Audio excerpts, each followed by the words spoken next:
بسم اللہ الرحمن الرحیم الحمد للہ رب العالمین والصلاة والسلام علی رسولہ الکریم وعلی آلہ واصحابہ اجمعین۔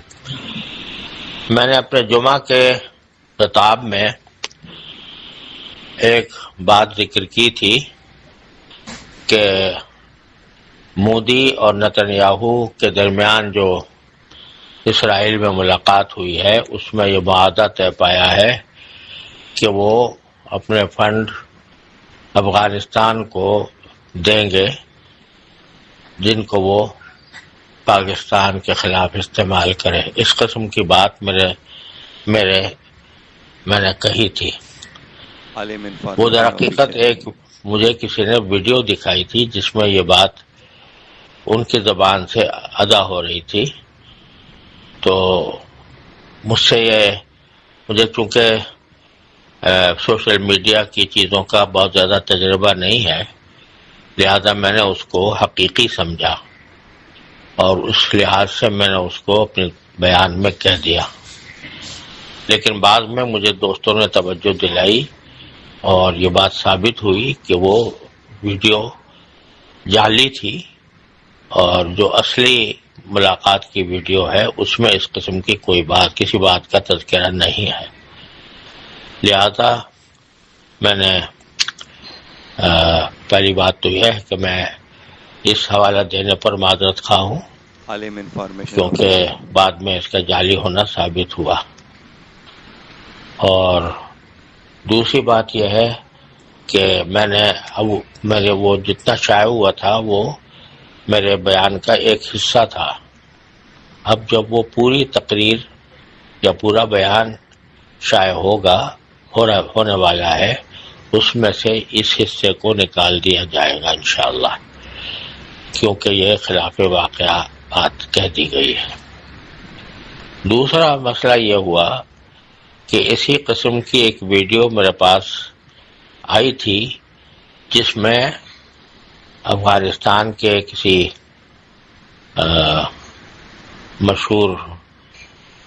ذمہ دار کی طرف سے یہ اس میں بیان تھا کہ اگر ہمیں پاکستان کے خلاف اسرائیل یا ہندوستان سے بھی مدد لینی پڑی تو ہم مدد لیں گے۔ یہ جب میرے پاس یہ ویڈیو کسی نے بھیجی تو میں نے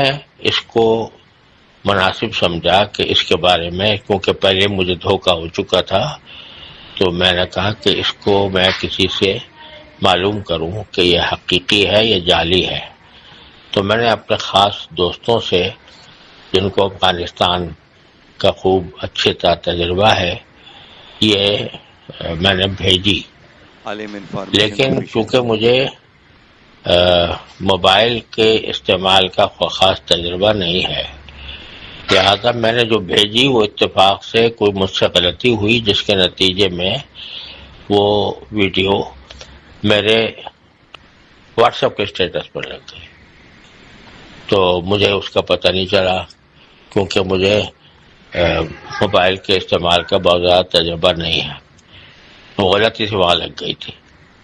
وہ میں نے اس کی تصدیق کے طور پر نہیں بھیجی، بلکہ میں نے ایک بہت اچھے جاننے والے میرے دوست ہیں ان کے پاس بھیجی تھی کہ یہ میں تصدیق کروں کہ یہ صحیح ہے یا غلط ہے۔ وہ غلطی سے میرے اسٹیٹس پر لگ گئی اور بعد میں مجھے ان دوست نے بتایا کہ یہ در حقیقت یہ بھی غلط ہے، جعلی ہے، اور وہ کوئی 3 سال پہلے کا کوئی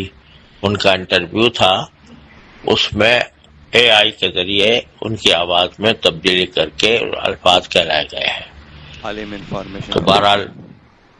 میں اس کے بارے میں تو میرے خیال میں بھی نہیں آیا تھا کہ میں بغیر تصدیق کے اس کو میں آگے چلاؤں۔ افسوس ہے کہ سوشل میڈیا کے اوپر ایسی چیزیں جعلی اس درجہ پھیلی ہوئی ہیں کہ اصل اور نقل میں پہچاننا بہت مشکل ہو گیا ہے، لہذا سوشل میڈیا کے اوپر اکتفا کر کے بھروسہ نہیں کرنا چاہیے، خاص طور پر ایسے حساس معاملات میں جہاں دو